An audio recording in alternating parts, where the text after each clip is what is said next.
மின்சார வாரியம் கடந்து வந்த, அதாவது எப்போ ஆரம்பிச்சதுன்னா உங்களுக்கு எல்லாரும் தெரியும் 1957 ஆண்டு. அதுல 2010 ஆண்டு ரீஸ்ட்ரக்சரிங், அதாவது மொத்தமா டிஎன்இபி 2ஆக பிரிக்கப்பட்டது, டான்ஜெட் கோன்னு டான்ட்ரான்ஸ் கோன்னு. அதுக்கப்புறம் 2024 இது 4 கம்பெனியாக மாற்றப்பட்டது. 2001 ஆண்டுல இருந்து 6ஆம் ஆண்டு வரை மொத்தமா அந்த டென்யூருக்கு, அந்த 5 ஆண்டுகளுக்கான எவ்வளவு ரெவன்யூ, எவ்வளவு எக்ஸ்பெண்டிச்சர், அதாவது எவ்வளவு எக்ஸ்பெண்டிச்சர், எவ்வளவு அதுல கேப் இருந்துச்சு, அதாவது எவ்வளவு நெகட்டிவ் இருக்குன்னு பாக்குறோம்.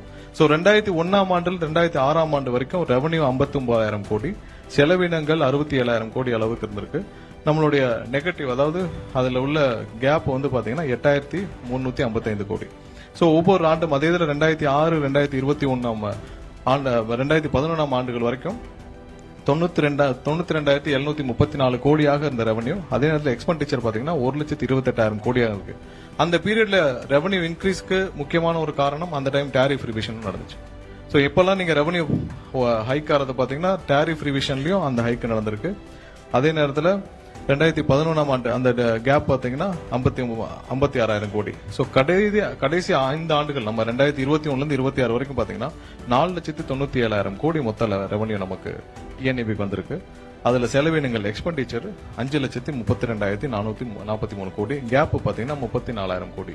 இதுல ஏன் இவ்வளவு கேப் கம்மின்னு பாத்தீங்கன்னா நம்மளுடைய டாரிஃப் ரிவிஷன் 2021. அதுதான் அடுத்த ஸ்லைட்ல ஒவ்வொரு ஆண்டும், இப்ப நீங்க மொத்தம் 5 ஆண்டுகளுக்கும் பாத்தீங்க, ஒவ்வொரு ஆண்டுக்கும் பாத்தீங்கன்னா எவ்வளவு நம்ம இதுல உங்களுக்கு தெளிவாக தெரியும்.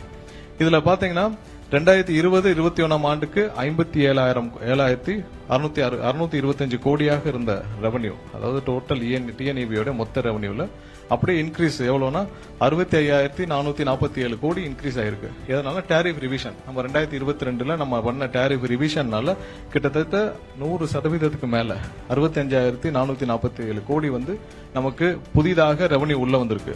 அதே நேரத்தில் பேரலா செலவினங்கள் அதுக்கு முன்னாடி 72,167 கோடியாக, அதாவது 2021-22 கடைசி ஆண்டு, அதாவது பழைய அதிமுக ஆட்சியோட கடைசி ஆண்டுல இருந்த செலவினங்கள் பாத்தீங்கன்னா 72,167 கோடியாக இருந்தது.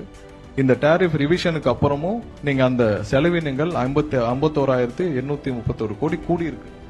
சோ அந்த கூடுற அளவுக்கு, அந்த 51,838 கோடி கூடுற அளவுக்கு புதிதாக நிறைய திட்டங்கள் தொடங்கப்பட்டுச்சா? இல்ல. புதிதாக நீங்க வேக்கண்டா இருந்த ஒரு 50,000 பேர் 60,000 பேர் பணியிடங்களை நிரப்புனீங்களா? இல்ல. எதுவுமே செய்யாமல் அதுக்கு முந்தைய ஆண்டுகள் என்ன பண்ணாங்களோ அதே தான் பண்ணிருக்கீங்க. அதே ப்ரொசீஜர்ஸ் தான், அதே விஷயம் தான் ஃபாலோ பண்ணிருக்கீங்க. அப்ப செஞ்சதை கூட இப்ப செய்யவில்லை.